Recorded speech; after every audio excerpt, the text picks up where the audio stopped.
gentlemen, welcome back to Dad Awesome. My name is Jeff Zog, and this is episode 181. It's the second half of my conversation with Matthew Hooper. So last week was the setup. If you missed it, jump back to episode 180 and dive into the setup. That was the first 20 minutes. We got another 20 minutes today where we're going to go in more practical nuts and bolts. How would we travel as a family? Some of you guys are traveling. Some of you can apply these principles on the home front as well. You don't have to be hitting the road as a family, but and then we're going to hit topics of grief and topics of what happens when there's a shift and all of a sudden it's like, man, where did this sorrow come from? And he takes us through a path of like, this is how we can actually address when there's unexpected feelings that come rushing in. So it's going to be helpful. Again, I'm so thankful you're listening. This is episode 181, part 2 of my conversation with Matthew Hooper. Get on the same page with one another and then make choices daily to stay on the same page. Mm-hmm.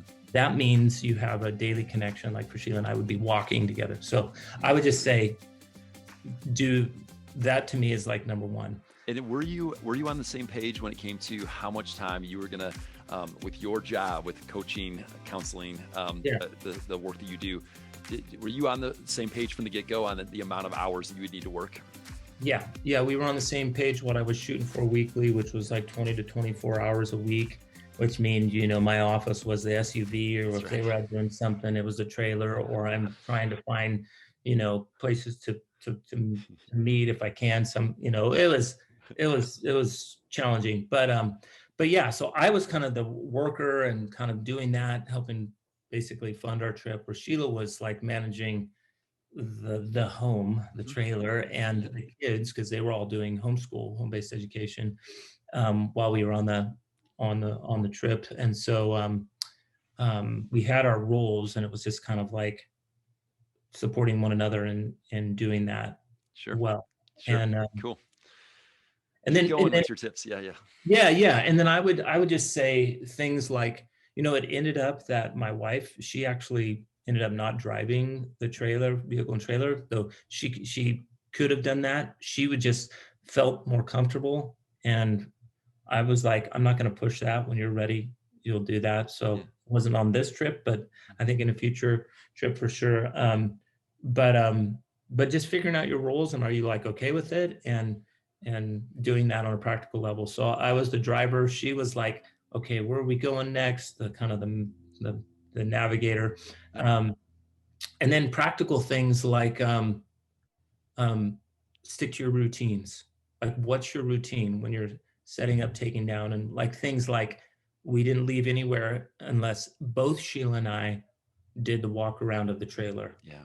Making sure, not just one of us, both of us. And we team up catching things. Like, everything's better as a team. Yeah. Almost always. So, and the most important things like safety, are you teaming up and are you partnered up? So if something happens, I can't be there. We both know how to do that. The routines of setting up and taking down, which we kind of got ourselves into, how we would do that and getting the kids involved at some level. But ultimately, the responsibility of safety is on my wife and I, and what I, shared responsibility, I would say is best. Yeah. Did you guys travel daily? Did you guys move daily, or how often? We didn't move. There were some times during the trip we moved daily, but we that's a lot of work. Set up, take down one night, so we got into more of a rhythm of trying to be at least 2 nights wherever we went. Okay.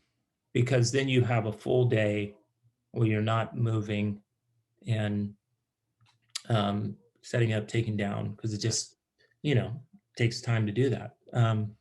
And so I would say, so 2 nights was kind of the best rhythm, because it gives you a chance to kind of like settle a bit wherever you are. Also, just expect with trailer travel, like, things are going to break down. Even if you have a brand new trailer, we had multiple things break down. Okay. Brand new trailer. So just like, okay, things break down.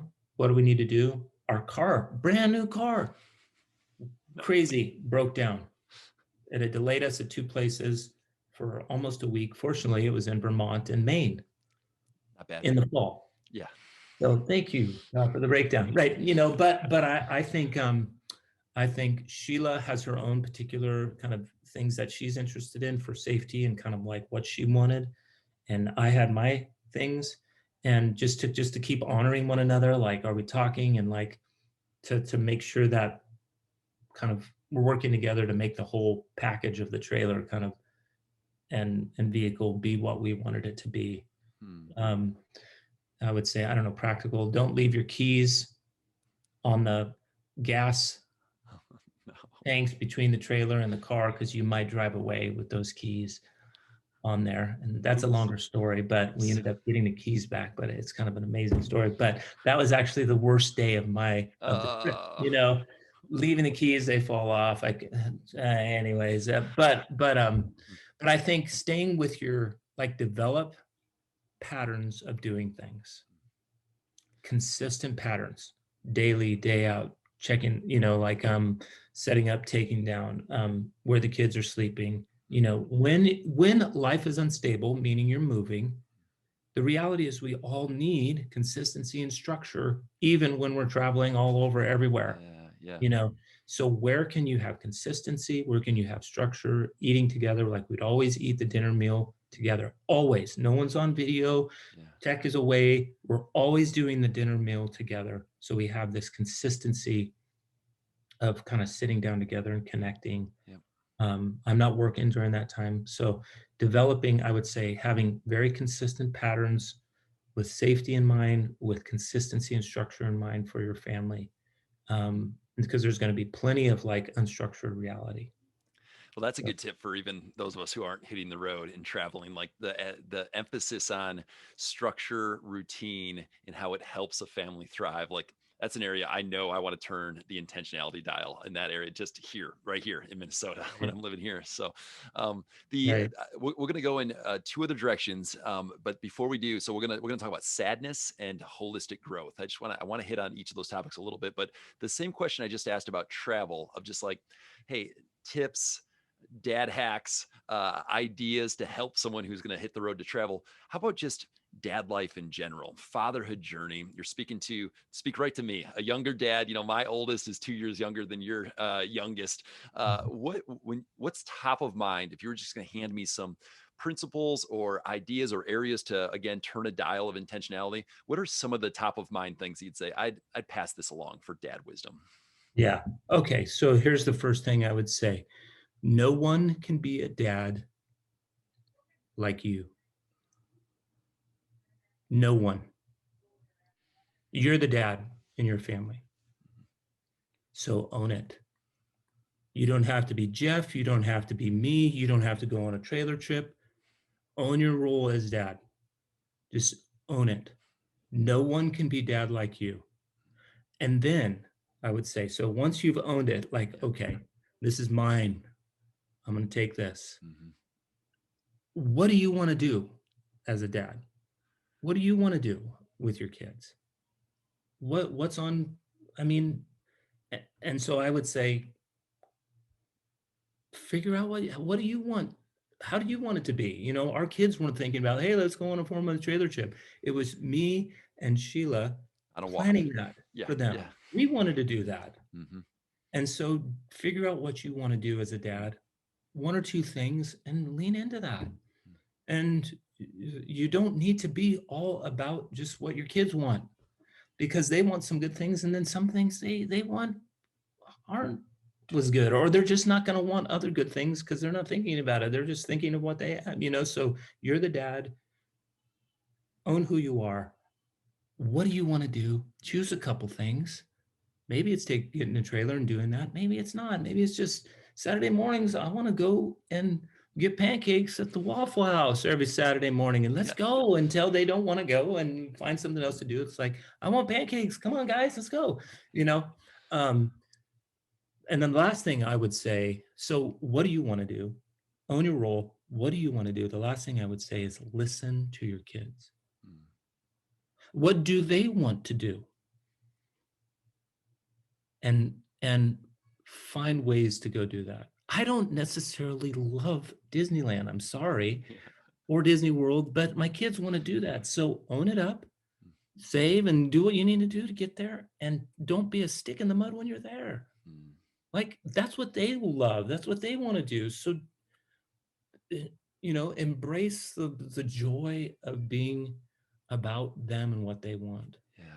And I mean, the fact so, that you said own it that many times, I mean, that to me, that's like the game changer. Instead of yeah, excuses or grumbling, it's like that's, I mean, if we all would just do that, take higher degree of ownership, own it, yeah. and then And you're just speaking fun. Go ahead. I cut you off though. oh, no, no, no, no. Yeah, totally. I love that you're saying that because I like the image of, or that I guess it's some kind of like an example or metaphor of like you turning up the dial, Mhm. the volume of intentionality. This isn't like going from 1 or 2 to 9 or 10. No, forget that. Just forget that thought. It's just about you turning up the volume or the knob of intentionality 1 or 2 notches. 1 or 2 notches. Just turn it up 1 or 2 notches. Yep. And I mean, you'll change your life and it'll be a blessing to your family and especially your kids. Just turn it up. Mm. Another area of ownership is in the area of grief or sadness or depression or anxiety. Like I just had a long conversation with a buddy yesterday that has had I mean, really low last 2 years, and he's experiencing some more hope and more life now. But I just know many dads don't feel permission to own that area when sadness sweeps in. That's unexpected. And for me, it was reading the book A Grace Disguised by Sitzer, I Mhm. believe, Mhm. after my dad went to heaven a year and a half ago. And he used the visual of you can chase the sunset and try to stay like bring hope and chase the next adventure and do this and just filler and kind of numbing, or you can lean into the darkness and the sun Mhm. will rise. It will rise. And I've Right. I've mentioned that book before in the podcast, but you had a experience of actually turning back westbound during your trip that was a Yeah. wave of sadness. Would you talk about what happened? Yeah. So when we started turning westbound, we were in Florida and we started turning westbound, like I started to feel like some palpable pain in my body. And so sadness for me often shows up first in my body. So the first thing I would say is like pay attention to your body. And for me, it was pain in my chest. Yeah. I thought it might be from driving, or like but I realized as I kind of just kept listening to like, what is going on here? That turning west meant we were turning back toward home. And home, this place at first was not a place of more pain and suffering, but um, after a year being here, an event happened, a series of events that ended up being incredibly painful and hard. And so for me, turning home meant turning back toward this place of pain and suffering and like major loss, kind of tragic loss that was just really, really sad and really hard.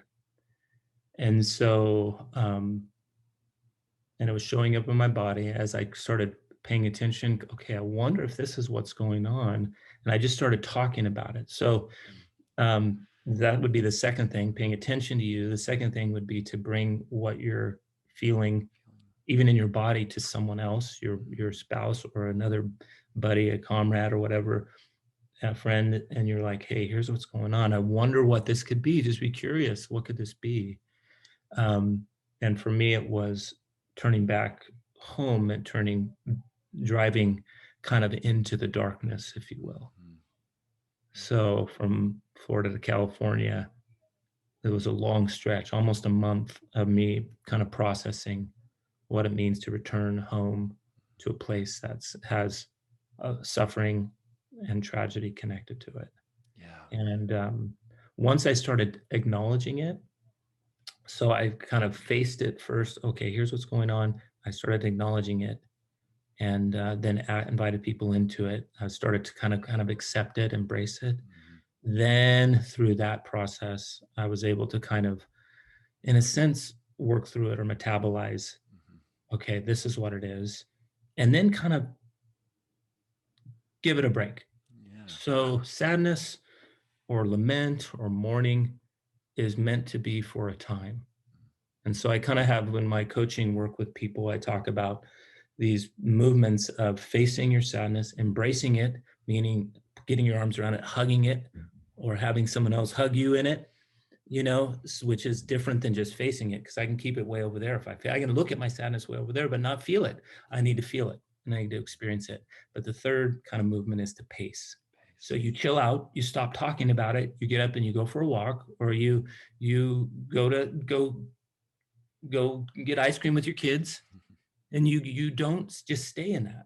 You can actually make a choice if you're being intentional to be like, okay, I'm going to put this right here. I'm going to wait. I'm going to come back to that tomorrow when I meet with my buddy, and we'll put that burden up again. But for right now, I'm going to go hang out with my kids and have dinner and chill out, and watch some movie, which, by the way, at one point, another quick tip, make sure you have the external speakers off on your trailer when you're watching movies at night, because we watched some crazy movie with our kids, and we had left the speakers on. No one told us. It was like 11 o'clock at night. I'm like, oh my gosh, casting this crazy movie. I didn't even know there were external speakers on travel trailers. That's anyways, make sure you have the external speakers off. Okay. But anyways, all that to say, you need to pace your work with sadness. You need to move towards it with intentionality, invite other people into that, and then give yourself permission to take a break. Whenever you do stuff for you like that, big stuff like with sadness, you are being a dad awesome. Because basically what you're saying to your kids is like, hey, you're going to have sadness. You need to learn how to manage that, navigate it. Wow. Just to recap, there was a facing the sadness, embracing the sadness, pacing sadness. And I will link the article you wrote, Navigating Sadness on the on the Journey of Life. Not a super long, but there's a lot of, it really helps give a framework. And I'll also link the book that I mentioned. Matthew, I wanted to hit another topic, but I think what we're going to do is just have to put a pin in for a future part 2 with you. And I'm so thankful. I wanted to give you just a minute though. Is there anything else you wanted to share with our dadAWESOME brotherhood? Yes. The last thing I would say, like, even as I share, I'm connected to my heart and the tenderness in me and deeper feeling. And so I would say to be a dadAWESOME, I would want to say, please turn toward your heart. Please. The more you're able to do that with you, the more you can do that with your wife and especially your kids. Your heart is the most important part of who you are. And that includes your deep feelings. So the thought, willing, and emotion coalesce in the heart. And so to be a man of heart, I think, is what I would call dads to above all else. So thanks, Jeff, for this privilege of sharing. Yeah. Absolutely. And I'd love for you to invite just a prayer of that paying attention, awareness of heart, but also a flourishing prayer over a dad that maybe feels caught in a shadow of sadness right now. Could you just pray a short prayer over all the dads listening? Yeah. So, Lord, as real as what we see even in this podcast is your presence. You're as real as what we see, what we hear. You're here even in this podcast. Your presence is here with us in this moment.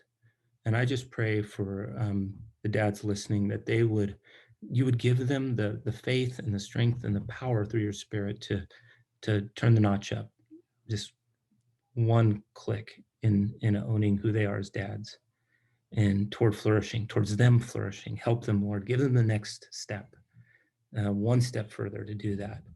And then, Lord, especially for those who might be feeling sadness or grief or really struggling, Lord, I just pray for the grace they need to turn toward that rather than away from it, and to invite at least one other brother or friend into that. And just would you give them the grace they need today to not stay kind of in the darkness or hidden with that, but to bring that part of who they are in their heart into connection with others.